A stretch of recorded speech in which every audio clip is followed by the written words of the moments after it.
Kristina Enea zentroan jaima bat ezarri dute, eta bertan erakusketa bat, lehen pertsonan Sahararren begiradak, bisitarien begiradak.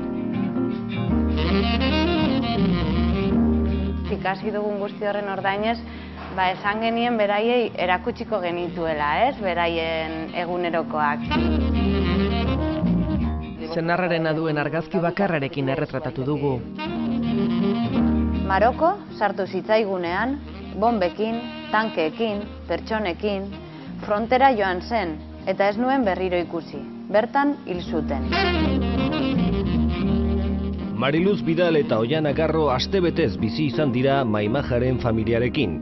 Bere bizitza hilezkortu eta bera kontatutakoari ahotsa jarri diote mostran. Korrika gindo bezala, hildakoen gorputz zatiak ikusten genituen. Kontatzeko gogoa, han ezin direla egon, han ez dutela egon nahi, ez da beraien lurra, eta hori egoera horren injustizia edo kontatzeko gogoa. Baina oso modu lasai batetan, oso modu goxo batetan. Marokoarrek guri egin zigutena, pertsonai ezin zaielako egin.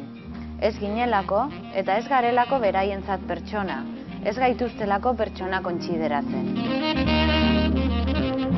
Berea ez da erakusketak kontatzen duen historia bakarra. 2010 Saharako zinema jaialdiarekin joan ziren bisitariak Tindufeko Dakla errefuxiatuen kanpamentura, 11 haurrekin argazkilaritza tailerra gauzatzera. Egun bakoitzean gai bat proposatzen genien jorratzeko, guk nahi genuena. Etxeko lanak nola banatzen dituzten, egunean zehar zer egiten duten, edo kanpamentuaren egitura eta luze zabalak nolakoak diren jakiteko. Azaldu genienean pixka ze garrantzitsua den norbere bizitza ere kontatzea, relatu handi horiek edo aberasteko edo astintzeko, beste batzutan ulertu zuten guztiz eta guztiz prest egon ziren beraien diario hori egiteko. Lehen pertsonan kontatutako istorioak dira. Haurrek, argazkien, marrazkien eta hitzen bitartez eguneroko batean gorde dituztenak.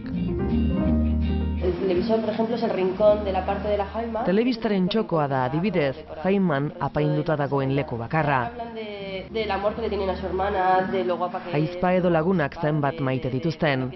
Familiaren batasunaz, elkarrekin edo Jaiman egotearen garrantziaz mintzatzen dira.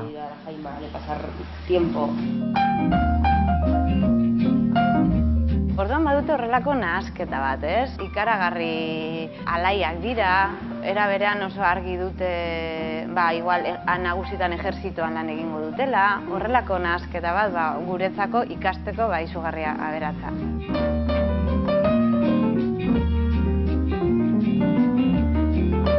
Elkarrekin nahasten diren 13 begirada batzen ditu lehen pertsonan Sahararren begiradak, bisitarien begiradak.